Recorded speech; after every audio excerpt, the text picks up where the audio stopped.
Endi bu o'simdan olinadigan nasibalarga qaraymiz. Birinchidan Allohni rozi qilish kerak. Shuni bilingki, Alloh uni rozi qilish qiyin bir zot emas. Ya'ni masalan ba'zi bir tannozlar bo'ladi-ku, hech rozi qilmaydi uni. Hech narsadan ko'ngli to'lmaydi. Hamma narsadan shikoyat qiladi. Alloh shunaqa zot emas. Alloh bizdan ozgina bir amallarga rozi bo'laveradi. Shu bizning vazifamiz Qur'onni, sunnatni o'qib, Robbimiz nimalarga rozi, Robbimiz nimalardan norozi, shunga amal qilsak bo'ldi. Shuning uchun men Qur'onda qarab chiqdim, Alloh nimalarda roziman degan gaplar gapirgan, sunnatda topganimcha qaradim. Men shularni hozir ba'zilarini aytib o'taman. Birinchisi, ikkinchisi va uchinchisi, uchta sifat hadisda birga kelgan. Innalloha yardo lakum salasan. Alloh sizlarga 3 narsada rozi bo'ladi deganlar. Birinchisi an ta'buduhu va la tushriku bihi shay'an. Allohga ibodat qilishliginglar, unga hech bir narsani sherik qilmasdan. Mana. Birinchi sifat mana shu. Namozingni o'qi, ro'zangni tut, zakotingni ber, hajingni qil va boshqa ibodatlarni qil. Allohga biror narsani sherik qilmasdan qil faqat. Alloh rozi ana shunda sendan. Ikkinchisi aytganlar an ta'tasimu bihablillahi jami'an. Hammanglar Allohning arqonini mustahkam tutishinglar. Alloh ana shunda sizlardan rozi deganlar. Ya'ni firqalanma. Birlash. Ayniqsa bugungi zamonda o'zi ummat 73 ta firqaga tarqalib yotgan joyida undan ham ko'p mayda-chuyda firqalar kelib o'zing yana bir yangi firqaga asos solma. O'zing yangi jamoat tuzib, o'z jamoatlar birlasha olmayotgan joyda ajrab chiqib ketib ichidan yangi toifa tuzib olib, unaqa emas, aksincha, shu tarqoqliklarni birlashtirishga harakat qilish kerak. Bunisi keladi Hanafiyman deb bu yoqqa tortadi, bunisi keladi Salafiyman deb bu yoqqa tortadi. Unaqa emas. Aksincha, ana shunaqangi juz'iy ixtiloflarni qo'yib turib chekkaga. Birlamchi bo'lgan dushmanga qarshi, Yahudga, Nasoroga, kofirga, ana shunga qarshi birlashish, imkon qadar ixtilof chiqarmaslik, bir-birini ko'tarish, ya'ni inson chidash bir-biriga, ko'z yumish xatolardan. Alloh mana shu narsalardan rozi bo'ladi. Uchinchisi aytganlarki, an tanasahu man waliya amrakum. Ishinglarga boshliq bo'lgan kishilarga nasihatgo'y bo'lishliginglar. Alloh rozi bo'ladi shundan deganlar. Ya'ni amirga, musulmon podshohga, boshliqqa nasihatgo'y bo'lish. Nasihatgo'y bo'lish degani unga xolis bo'lishimiz, tish qayramasligimiz, taxt talashmasligimiz, shariatga muvofiq buyruqlar qilganda itoat qilishimiz, unga yordam berishimiz, unga qarshi fitnachilarga qarshi kurashishimiz. Mana shu narsalar. Bashar musulmoncha boshliq bo'lsin. Alloh aytgandek, Rasul aytgandek bizni boshqarsin, biz unga itoat qilamiz. Unga g'amxo'r bo'lamiz. Nasihat degani borib unga o'tirib olib, otasidan ko'p pand nasihat qilish degani emas. Nasihat degani g'amxo'r bo'lish unga. Kuyib yonamiz ana shuni himoya qilib. Agar musulmoncha boshqarsa bizda. Ana shunda Alloh rozi bo'ladi. Podshohni rozi qilish, Allohni rozi qilish ekan qarang. Bu yana aytayapman, saroy mullacha emas, botil podshohlardir. Haq musulmon podshoh bo'lsa agar. Ana shunda Alloh rozi bo'ladi, o'shani rozi qilingan. To'rtinchi sifat, Alloh unga iltijo qilib, yalinib yolvorilishdan rozi bo'ladi. Payg'ambarimiz sollallohu alayhi vasallamga aytadi: "Qad nara taqallubu wajhika fis sama, falanuwalliyannaka qiblatan tardoha." Biz sizni ko'ryapmiz, yuzingizni samoga tikyapsiz qayta-qayta. Biz sizni o'zingiz rozi bo'lgan qiblaga yo'naltirib qo'yamiz deydi. Ya'ni payg'ambarimiz sollallohu alayhi vasallam Baytul Maqdisga qarab namoz o'qirdilar-da avval. Lekin shu qiblaga qarab namoz o'qishni istardilarda, shuni Allohdan so'rashga hayiqardilar. Shu osmonga yuzlarini tikib so'ramoqchi bo'ladilar-da, lekin so'ra olmasdilar. Alloh bilyapti ana shu narsani, iltijonida rozi bo'lib payg'ambarimiz bu iltijolardan rozi qilib ham qo'yyapti. Rozi bo'lib mana o'sha qiblaga qarashliklarga rozi qilib ham qo'yyapti. Bugun bir odam sendan g'azabi kelsa, jahli chiqsa, borib multillab o'tiraversang, shu inson hattoki bir ojiz inson hatto rozi bo'ladi. Multillab o'tirtmani oldim dedi.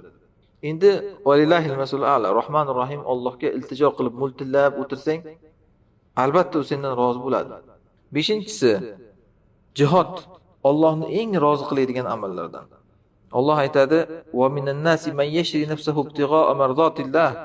Odamlardan shunday kishilar borki, Allohning roziligini istab, o'z jonini sotadi.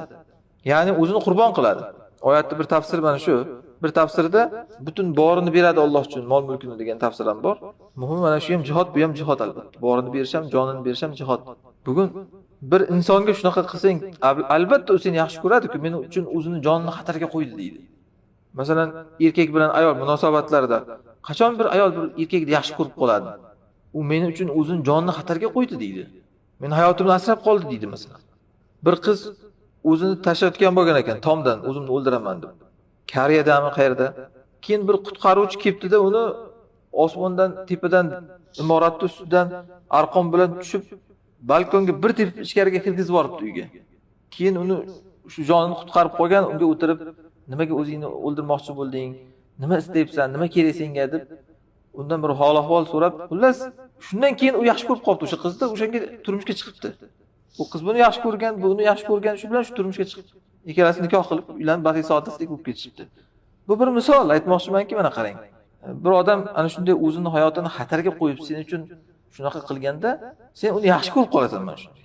Senga g'amxo'rlik qilganda. Endi inson Alloh uchun jonini xatarga qo'yadi, jonini qurbon qiladi, molini qurbon qiladi. Alloh yaxshi ko'rmaydimi? Albatta Alloh yaxshi ko'radi. Alloh undan rozi bo'ladi.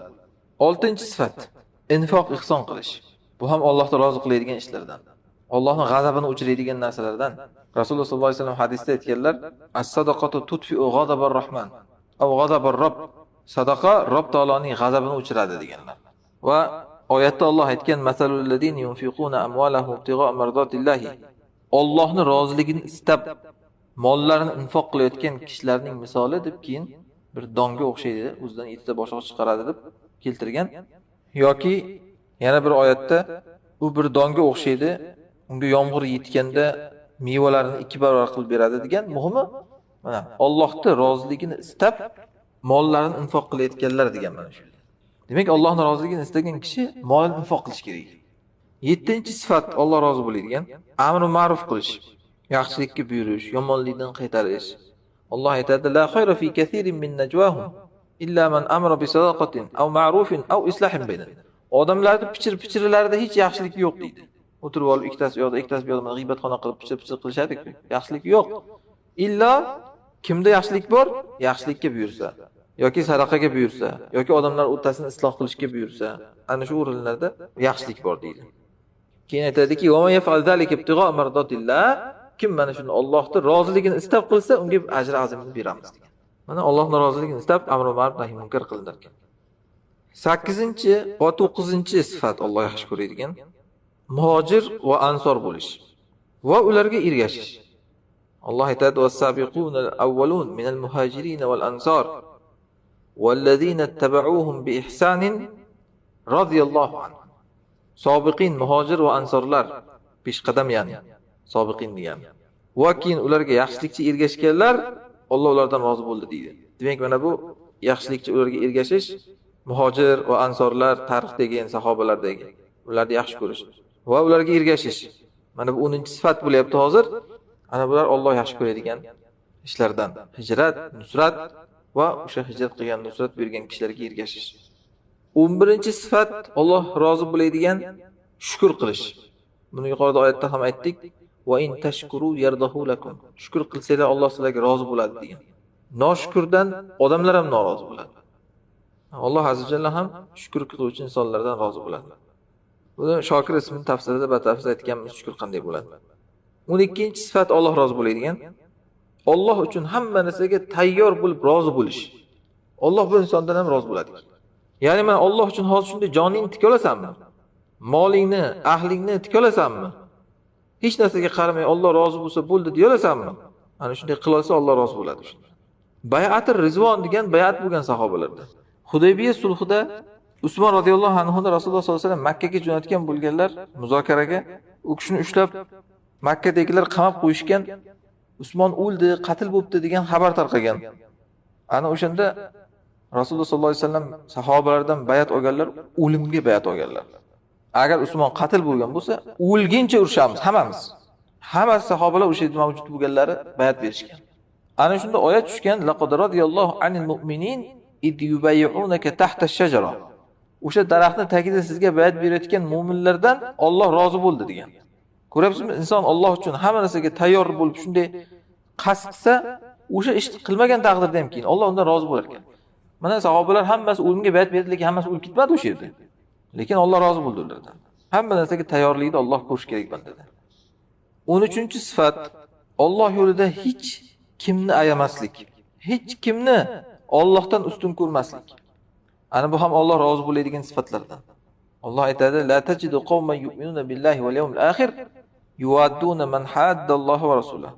Allohga oxirat kuniga iymon keltirgan kishini, qavmni Alloh va rasuliga qarshi bo'lgan kishilarni do'st tutib muhabbat qilayotganini topolmaysan deydi. "Walau kanu aba'ahum aw abna'ahum aw ikhwanahum aw ashiratahum ulaika kataba fi qulubihimul iman."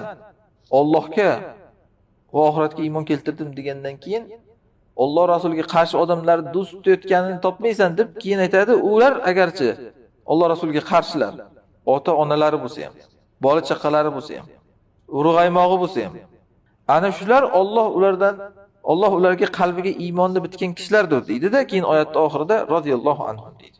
Alloh ana shulardan rozi bo'ldi deydi. Mana Alloh yo'lida hech kimsani ayamaydigan, hech kimsani Allohdan, rasulidan ustun ko'rmaydigan insonlardan Alloh rozi bo'ladi. 14-sifat. Alloh rozi bo'ladigan ishlarni ortidan tushish. Mana shu ham Allohni rozi qiladi. Ya'ni inson qayerda nima ish bor ekan Allohni rozi qiladigan, shuni qilsam deb yurishi. Ittiba'u ridvanillah deyiladi buni. Alloh aytadi: "Afaman ittaba'a ridvanallohi kaman ba'a fi saqatin minalloh."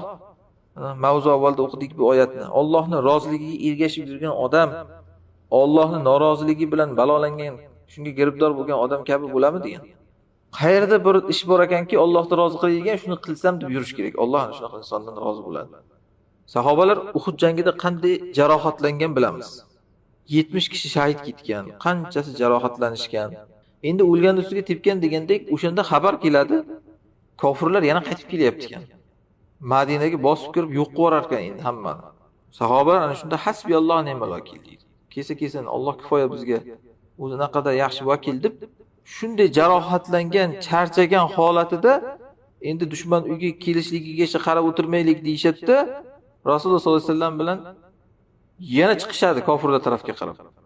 Ana shunda Alloh ularni sifatlab aytadi: "Wattaba'u ridvanalloh." Ular Allohning roziligiga ergashishdi deydi. O'zi mana ular holatda bo'lsa ham Alloh rozi bo'lar ekan shunday qilsak deb, shu holatda ham yana chiqqan dushman qarshisiga. Buni eshitgan kofirlar ham keyin o'zi endi hozir g'alaba qilib turgan joyimizda yana yutqizib qo'ymaylik deyishganda qaytib ketgan. Alhamdulillah, hech yomonlik yetmasdan sahobalar ham uylariga qaytishgan.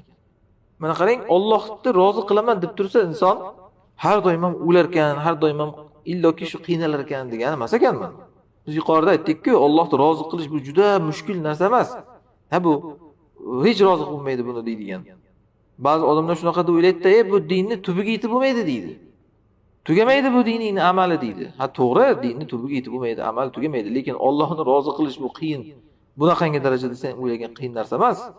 Sen tayyorligingni Alloh ko'rishga rozi bo'ladi. Ibrohim alayhisalomga o'g'lingni so'y dedi. So'ydirdimi? Yo'q. Tayyorligini ko'rgan zahot to'xtatib qoldi-ku. 15-sifat. Misvok ishlatish, og'izni tozalash, og'iz hidlanmasligi. Rasululloh sollallohu alayhi vasallam misvok haqida aytganlar: "Matharatun lil fam, mardatun lir robb." U og'izni tozalaydi, Robbni rozi qiladi deganlar. Chunki odamlarda ham rozi qiladi-da og'iz xushbo'yligi. Og'izi yomon hidlik odamlar ham yoqimsiz, norozi bo'ladi. Alloh ham norozi bo'ladi. Boshqa pokliklar ham mana shunga qo'shiladi. Terlab hidlanib yurmasligi kerak. Xushbo'y yurish kerak, Alloh rozi bo'ladi bundan. Bandalar ham rozi bo'ladi. 16-sifat. Ota-onani rozi qilish. Ota rozi, Xudo rozi degan gap bor o'zimizda. Bu asli hadisda kelgan. Zaif bo'lsa-da, lekin ma'nosi sahih hadis. Ridalloh fi ridal valid. Allohning roziligi otaning roziligida deganlar. Tabiiyki, ona ham bunga qo'shiladi batariqalo, chunki birinchi o'rinda onaga yaxshilik qil degan. Bu ham albatta ma'rufda. Otani rozi qilish, onani rozi qilish yaxshilikka buyurganda. Yomonlikka buyurilsa itoat qilinmaydi. Noroziman desa ham ular uzr ota deyiladi. Uzr ona, Allohni rozi qilish bizda birinchi darajada deyiladi. Uni yuqorida shunchalik oyatlarda aytdik. Walau kanu aba'ahum aw abna'ahum aw ikhwanahum aw ashiratahum dedik Alloh. Ota onang bo'ladimi, bola chaqangmi, aka ukangmi, qavm qarindoshingmi, hammasidan Alloh ustun bo'lish kerak. Agar ular Allohga qarshi ishga buyurayotgan bo'lsa seni. 17-sifat. Alloh rozi bo'ladigan gaplarni gapirish. Ya'ni inson og'zidan chiqayotgan gaplarga qarash kerak. Alloh rozimi shu gapdan? Rasululloh sollallohu alayhi vasallam hadisda aytganlar: "Innar rajul la yatakallamu bi kalimatin min ridwanillah la yulqi laha bala. Yarfa'ullohu biha darajat. Bir kishi Allohni rozi qiladigan shunday bir gapni gapiradi, o'zi unga e'tibor ham qilmaydi. Alloh uni shu bilan shunday katta darajatlarga ko'taradi deganlar. Ya'ni shunday o'rnida bitta gap, Alloh rozi bo'ladigan gap, shunday gapirish kerak shuni. Shu bilan Alloh qancha darajatlaringizni ko'taradi o'shanda. Mana Firavunlar Musa alayhisolamni o'ldirish rejasini tuzayotgan paytda o'shalarning ichidan bittasi chiqib, "Ataqtuluna rajulan an yaqula robbiyalloh." Bir odam Robbim Alloh degani shuni o'ldirasizlarmi? Nima qilyapsizlarga degan. Sizlarga dalillarni keltirayotgan bo'lsa, agar yolg'onchi bo'lsa, o'zi yolg'onchiligini boshiga yetadi. Agar rostgo'y bo'lsa, sizlarga yetib qoladi u qilayotgan ba'zi tahdidlar deb o'sha Firavunlarni fikridan qaytargan. Mana qarang, Alloh rozi bo'ladigan bir gap, shu bilan Alloh uni shunday darajatlarga ko'targan o'sha odamni Qur'onda zikr qildi hattoki. Yusuf alayhisalom qissasida mana. Hamma akalar o'ldiraman deb turgan joyda insoflirog'i kattasi bor edi. La taqtulu Yusuf va alquhu fi ghayabatil jub. O'ldirmaylar bu bolani, quduqqa olib tashlaylar dedi. Shu bilan tarix yo'nalishi o'zgarib ketdi alhamdulillah. Hozir ham mana shunaqa vaziyatlarga duch keladi odam. O'rnida shunday bitta gap gapirishing kerak bo'ladi, o'sha bilan bir odamning hayot-mamot masalasi hal bo'lib ketadi masalan. Alloh senga o'sha imkoniyatni berib qo'ygan bo'ladi. Shunday musibat paytlarida ham Alloh rozi bo'ladigan gaplarni gapirish. Alloh norozi qiladigan gaplarni emas. Mana Rasululloh sollallohu alayhi vasallam o'g'illari Ibrohim o'lgan paytda aytganlar, ko'z yoshlanadi, qalb mahzun bo'ladi, va la naqulu illa ma yurdi robbana. Va Robbimizni rozi qiladigandan boshqa gapni gapirmaymiz deganlar. Shaytonlab Allohga shikoyat qilib, men senga nima gunoh qiluvdim? Uni jonini olgandan menikini olsang bo'lmaydimi deb bunaqa narsalar qilmaydi. Alloh rozi bo'ladigan gaplarni gapirish kerak musibatda ham. 18-sifat Allohga rozi qiladigan. Bu ayollarga tegishli, erni rozi qilish kerak. Rasululloh sollallohu alayhi vasallamning oldilariga bir ayol keladi. Azati ba'lin anti? Sen ering bormi deydilar. U ayol aytadi, "Ha." Rasululloh aytadilar, "Sen qandaysan u ering bilan muomalang?" U aytadi, "Qo'limdan kelgancha xizmatini qilaman, rozi qilaman, kuchimni ayamayman" deydi. Rasululloh sollallohu alayhi vasallam aytganlar, "Unzuri, qaraginda u seni yo jannatning yo do'zaxing" deganlar. Ya'ni erkak kishi ayol kishiga jannatda yoki do'zaxi. Bu degani jannatga kirishi ham mana shu erini rozi qilish bilan, jahannamga kirishi ham mana shu erini norozi qilish bilan. Endi er u xotinni rozi qilib qo'ysa, hamma xotin ham eridan rozi bo'laveradi. Xotin jannatiy xotin bo'lish uchun qachon er uni rozi qilib qo'ysagina keyin u eridan rozi bo'lishi aytilmagan bu yerda. Hatto ering seni norozi qilsa ham, lekin har holda bir musulmon insonmi? Bir tog'ut, kofir, munofiq emasmi? Mayli ering seni nimalardadir norozi qilsa ham hattoki, axir shu er shu rozi bo'lsa Alloh mendan rozi bo'lar ekan deb rozi qilishing ana shu. Ana shu bu seni jannating degan. Aks holda kofira xotinlar ham eri uni rozi qilganda undan rozi bo'laveradi. Musulmon ayolning sifati u boshqacha bo'ladi. Bunga bitta dalil bu quruq gap emas. Rasululloh sollallohu alayhi vasallam hadisda aytganlar, "Ala ukhbirukum bi nisaikum min ahli al-jannah?" Jannat ahlidan bo'lgan ayollaringizni sizlarga xabar beraymi dedilar. Mana erini rozi qilib jannatiy bo'ladigan ayol qanaqa ayol bo'ladi? Al-wadudul walud, eriga muhabbatlik, farzand tug'ib beradigan xotin deganlar. Eriga tahdid qilib talog'imni olaman, boshqaga tegaman deydigan xotin emas. Eriga muhabbatlik, muhabbatini izhor qilib turadi doimo. Vafodor ya'ni, farzand tug'ib beradi. Farzand tug'maydigan, farzandlarni yomon ko'radigan xotin emas. Al-aud deganlar yana bir hadisda shu lafzda shu rivoyatni. Al-aud, aud degani audundan olingan qaytib kelaveruvchi erni oldiga degani. Ya'ni eri masalan kerak bo'lsa haydab borsa ham qaytib kelib kechirim so'raveradi eridan. Ket yo'qol desa ham hattoki eri qaytib kelib eridan kechirim so'raveradi. Aud qaytaveradi eriga. Eid deyiladi, nima uchun Eid deyiladi? Har yil qaytib kelaveradi. Jannatiy xotin ana shunaqa, eriga qaytaveruvchi xotin bo'ladi. O'zimizda shuning uchun aytadi, yaxshi xotin uyga qochadi, yomon xotin ko'chaga qochadi. Yaxshi xotin ana shunaqa, erini bag'riga o'zini otadi, eriga qaytaveradi. Yomon xotin har narsadan shu bir bahona topib ko'chaga qochishni istab turadi. Vafo yo'q. Ana shu yaxshi jannatiy xotinlar sifatini aytganlar, al-aud u eriga qaytuvchi bo'ladi, al-aud ala zawjiha degan. Eriga qaytuvchi bo'ladi. Allati keyin sifatlaganlar. U shunday xotinki, ya'ni eriga qaytuvchi xotin. Qanday eriga qaytadi? Yuqorida aytganimizdek, eri kechirib so'rab yalinsaginami? Ba'zilar bor, o'shanda ham qaytmaydi. Kibrga berilib. Yo'q, u shunday xotinki deganlar, iza azat aw uziyat. O'zi eriga ozor berib qo'ysa ham yoki ozor berilsa ham ayolga, eri tomonidan ya'ni. Mana, o'zidan ayb o'tyaptimi, eridan ayb o'tyaptimi? Ja'at hatta ta'khuza bi yadi zawjiha. Kelib erini qo'ldan tutadi deganlar. Summa taqul, so'ngra aytadiki, vallohi la azuqu ghamazan hatta tardo. Vallohi sen rozi bo'lmaguningcha men ko'zimga uyqu totmayman deydi. Ko'zimga uyqu kelmayapti deydi ya'ni. Hatta tardo, mana qarang. To sen rozi bo'lmaguningcha men ko'zim uyqu totmaydi deydi. Kechasi bilan boshda turib bo'lsa ham kechirim so'rab shu erini rozi qiladi. Azat aw uziyat. U o'zi ozor berib qo'yganmi eriga yoki unga ozor berildimi eri tomonidan farqi yo'q. Shuning uchun aytdim, eri uni rozi qilgandagina, erim meni jannatim, eri rozi qilgandagina ba'zi ne'matlar bor. U inson ko'rinishda keladi degan gaplarni gapirish, keyin eri uni ozgina norozi qilib qo'ysa, o'zi haqmi, hali nohaqmi, Alloh biladi. Keyin o'ziga hujjatlar chiqarib, fatvolar topib, eridan yuz yugurib olgan bu jannatiy xotinning sifati emas. Xususan endi bo'lib ham qarang, agar bir erkak bo'lsa-ki, o'zi u bir rozi qilib bo'linadigan, rozi qilib bo'linmaydigan bir tog'ut emas masalan. Hech uni rozi qilib bo'lmaydi. Bor yo'g'i u erkak masalan xotindan itoatni istayotgan bo'lsa agar, ma'rufda.